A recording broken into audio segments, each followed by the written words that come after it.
we had some people asking about the Coleman inflatable hot tub that we were talking about a while back, and thought I'd show you guys some of the stuff here with it, and just kind of give you an overview and an update on how we've been liking it and what we don't like and how everything's been working and all that good stuff. So yeah, I'll take the cover off. You can see it has that cover on there that comes with it, and it's got a couple straps there that hold that down to the sides. I'll take that off. We actually have it drained out now.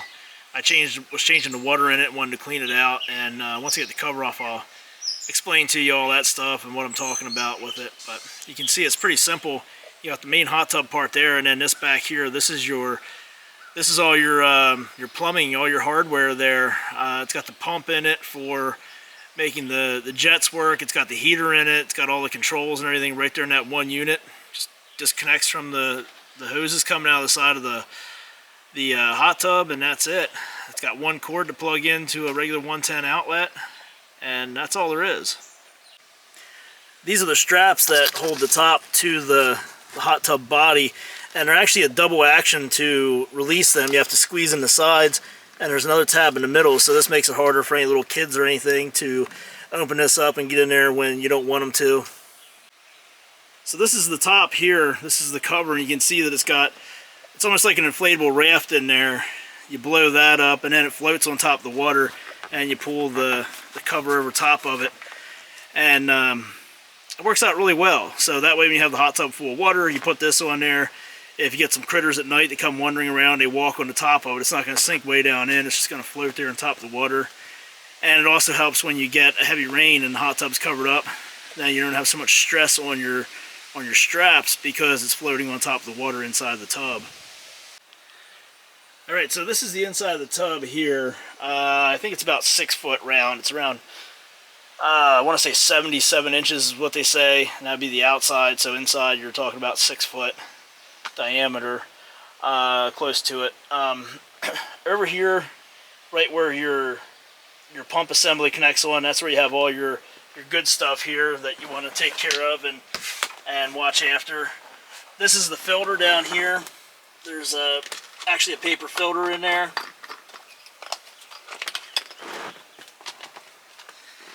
So there's a paper filter cartridge in there that you can replace. You should keep after that pretty often. Looks like this one's going to need to be changed again soon.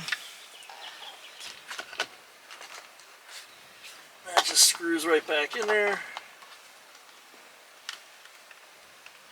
And then this is where you put your little chlorine tablets. There's actually a part of one in there. So you just put that in there, lock this on, and that's it. The water gets sucked in through the filter and then goes through the pump assembly and then comes back out here. So if you don't have any water pressure here, there's no water coming out of this, or it's very, very weak, then you know your filter's getting clogged. And a lot of times it'll show you or give you an error saying that the filter's too clogged for it to work on the pump assembly. This is where you drain the water out. Obviously I had that open because I drained the water out. And on the other end where it comes out, the outlet tube, you can actually hook a garden hose to that. They say, when I was reading the reviews on this, that you can put, I want to say it was like 220 gallons or something like that was what people were saying this thing holds, but it wasn't anywhere near that. We filled it up, and the very first time that I drained it out, it was actually, I filled up a 60-gallon leg tank. I stuck a submersible pump in here and pumped it out into my 60-gallon tank so I could take the water somewhere else and dump it. And I filled that tank up completely twice, and then like maybe halfway a third time. So I was at about 150 gallons in here, and it was full. There's actually lines on there that say minimum, maximum. Now ours is, it's tilted a little bit. It's not completely level because, you know, the area we have it sitting on, we threw it together quick to be able to set this up, and it has settled some, but still, we were at like 180 gallons, if that, and we had this thing completely full. Actually, I'm sorry, I said 180. We were at like 150 to 160 gallons, and it was completely full. So that's it there. We drained all the water out of it. That's the nice thing about these, because you can do that. That way if the water starts to get funky, or you just don't want to you know, kind of soaking your own broth in there. Like I said, it does have the filter. You can put the chlorine tablets in there, but I'm one of them people that after people have been in and out of it several times, I like to just drain the water, put new water in there, because it doesn't take much to do it. And with as little water that it actually uses, it's not like you're filling an above ground swimming pool over and over again, or an in-ground swimming pool over and over again. You know, we have well water here, and we put the garden hose in there, let it run for a little bit, turn it off, come back out a couple hours later, let it run some more. It's not like we're filling it up in one shot, you know. We're doing it over like a day or two. We'll fill it up and then treat everything, and that's usually good for about a month or so, and then we drain it all out, clean everything up, and fill it back up again. One of the other reasons why I like to do that is because you get that small dirt in there, dirt particles and stuff, you know, from everybody walking around their bare feet before they get in. Usually that stuff gets trapped in around the outside, between the ring that makes the jets and the outside wall, so it's not like you have that all over the place in there. And a lot of it you can get cleaned up using one of those swimming pool vacuums that you hook up to a garden hose. We do use one of them a good bit, but it's nice to be able to just drain it down and just clean everything out. If you don't keep up on treating the water, you will get that like slimy stuff on there, and I hate that. So that's why I was like, yeah, I feel that slimy stuff. It's time to drain this baby out, and went and scrubbed the sides of it down and everything, so everything's good to go, nice and clean. And now we'll start putting water back in it to fill it up. So get a little bit closer look here, you can see this ring right here around the side has these holes in it, and that's where the air comes out to make the jets. So the pump assembly sucks air in from the outside and then forces it through this ring that goes the whole way around the hot tub, the whole way around there on the wall, and it just shoots the water straight up the wall, and it you know, bubbles up here at the top. But you know, you're sitting in there, you lean back against it, and it's just shooting that water up. You know, there's jets, and it feels pretty good on the back. It does a good job massaging your back and neck if you slide down in far enough. So that is how the jets work. There you can see the drain plug. That's the filter I was talking about, and the housing to put your chlorine tablets in. And then that part right there that comes from the wall down to the ring, that's where the air comes in to go around the ring to create the jets. The other hose, that's not part of the actual hot tub assembly that you buy. That's actually a hose that we use because I don't use the heater in the pump assembly to heat the water, because it just takes too long, and you know, it'll cost you a fortune in electric if you're not using this thing all the time and doing it correctly, or doing it the way you should to be more efficient. So that hose right there, it has a filter on it, you can see hanging down there. I actually have a pump that sucks the water out of here, and then it goes through the pump and is pushed up through a tankless propane hot water heater, one of those outdoor showers, and then pushed back into the hot tub, and that's how we heat the water in this one. I do that because sometimes it might go a week till we get in it, sometimes it might go like a day till we get it in again. So to have it plugged in and keeping the water at a steady temperature just doesn't work for me. Plus, I don't have an actual outlet out here right now to plug it into. So we do that, and I don't have to have any power consistently out here, and just simpler, you know, if we have a feeling we want to use this hot tub within about 2 hours, especially on a summer day. If we just take the top off, it's gonna take the cover off, it's gonna heat up pretty quick. And then we run it through the hot water heater, you know, maybe an hour, hour and a half. It's gonna go from 80 degrees up to 100, and then we're good to go. So just more convenient. That's the way we prefer to do it. So moving on, the sides, you can see the ribs. You know, these side walls are pretty strong. I can actually sit on them and they just do not give. So you can lean back on them, you can sit on the side of them if you want to when you're getting in or getting out. Very durable. And the bottom of the liner, that's a pretty hefty liner down there. Had no issues with that. We have it sitting on this area that's got pavers down. And then we threw a Harbor Freight moving blanket under it just to be safe, just to kind of, in case it did settle a bit and some corners of the pavers or something poked up. But It's been out here for almost a year now, and everything as far as that has been good.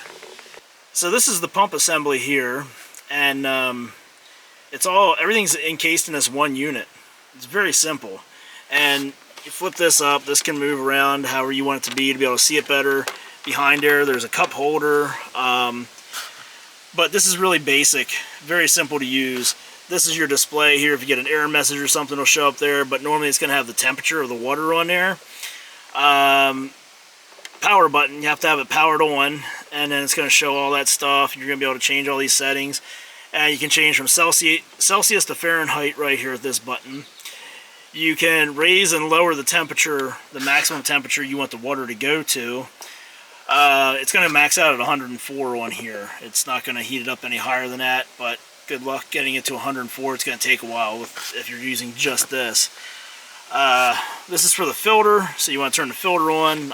We just run the filter every time we're in it, and sometimes even when we're not in it. This is the one for the jets. This is to heat the water, and from what they tell you in the manual and everything, if you're heating the water using this setup inside the pump here, then you can't use the jets at the same time. If you're heating water, it will trip that off, and this will take priority over the jets because it can only do one or the other. This one here is to set a timer. This one's to lock the controls. After a few minutes, they will lock automatically. Then you have to hold this down to unlock them, and then you can make any changes you want. So we use this, we power it on, we use it to see what the temperature of the water is, and we use it to run the filter, and we use it for the jets. Because of our setup with the propane tankless hot water heater shower unit, we don't have to use the heater in here. Every now and then, if we're in a hurry, I might flip it on, but we basically run this thing off of a power station right now because I don't have an outlet out here. So when we do that, or even if you're plugging it into an outlet, of course this is going to take more power because you're using that heating element in there. The plug is just a regular 3-prong plug, and that's it. Just plug it right into a regular 110 outlet, and you're ready to power everything on and fire this thing up. I probably should have mentioned the sides are about 2 feet high, and that's measuring from the inside up to the top of the sides. So it is pretty comfortable, you know. It says on the box we're up to 4 adults, but man, 2 people get in there, 2 adults, and you're usually pretty good. That gives you plenty of room to stretch out, maneuver around. You know, sometimes the kids will get in here. That's a little bit different, you know, they're smaller. But overall, this thing has been great. You know, even if you don't want to use it as a hot tub and heat the water up, you can come out here when the water is still a little bit cool, jump in there, run the filter and everything, and use it kind of like a small wading pool or a small swimming pool. Biggest thing with this compared to a swimming pool is you can use it year-round if you want to. I mean, there was like maybe 6 weeks last winter where we just didn't use it, but other than that, we were using it pretty often. And I mean, we had to open back up in the springtime before most people around here had their swimming pools opened up. So we get a lot of use out of it just because it's so convenient. It's small, it's easy to maintain. Like I said, you know, we drained all the water out of it here again so that we could clean everything out and just change that all around. I couldn't imagine, you know, with a swimming pool, you got to put so much into the chemicals and the filtering and all that stuff to keep the water clean, because you can't just go draining the water out of a big swimming pool and filling it back up all the time. It would take forever and cost you a fortune. And I really didn't think about this until I was talking to my neighbor guy who has a pool, and we were talking about his pool, and I was talking about this hot tub. And I was saying about, you know, the chemicals. We just put the chlorine in here, but I drain the water out every so often to keep everything clean, you know. And he was saying about all the issues with finding the chlorine tablets and stuff last year, and now this year they've had problems here and there finding some stuff, and prices have jumped up. And while we were talking about all that, you know, I said, yeah, it's cool. I can just cover it up real quick, pull the cover back off, and, you know, heat everything up and everything when we're getting ready to get in it. And you can't do that with a swimming pool. You know, a lot of times it's a pain in the butt to cover a swimming pool and then remove the cover. And That's when he started telling me that the biggest problem that they have is the birds flying overhead, crapping in the swimming pool, and it dissolves in the water. And I'm like, I'm going home and I'm draining the water out of that hot tub right now. I had this thing out here for a couple hours over the weekend, you know. I would just leave it open so the water could heat up before we get in it, because it was a nice hot day. The sun was shining down on it. I thought, well, we'll just let it heat up naturally. And we got a lot of birds around here, so I was like, nope. I don't care how much chlorine we put in it, I'm just draining that out, and we're going to start over fresh. So that's definitely one of the benefits of it. Again, like I said, we're on well water here, and it doesn't take much to fill this up. It's not like we're running a well dry to do that. You do a little bit at a time, and you're good to go. And it's like maybe once a month we do that. For the most part, we keep it covered, so the water does stay pretty clean. One thing I will say is follow the tips in the instruction manual, where they tell you that the water is going to stay cleaner and last longer if you take a shower, rinse off before you get in, and if you wash out your bathing suit and all that stuff before you get in, because a lot of times there's laundry detergent and stuff that gets trapped in your bathing suit, and you go to get in there, and then that comes out in the water, and next thing you know, it's just foaming over with bubbles from the laundry detergent that was in there. We had that happen the very first time the kids got in there. They got in there and they hadn't washed out their bathing suits, and it was overflowing with bubbles.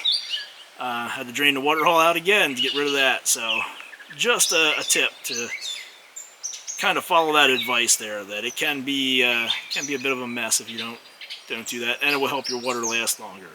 So that's pretty much it for our Coleman inflatable hot tub. And so far, like I said, so good. We've enjoyed it. It's been about a year now. We've been getting plenty of use out of it. It's nice to come home when you're out working all day long and you're beat up and sore, to hop in there and just let those jets pound away on your back and relax a little bit. Yeah, doesn't matter this time of year. If the water's a little cool, it feels good.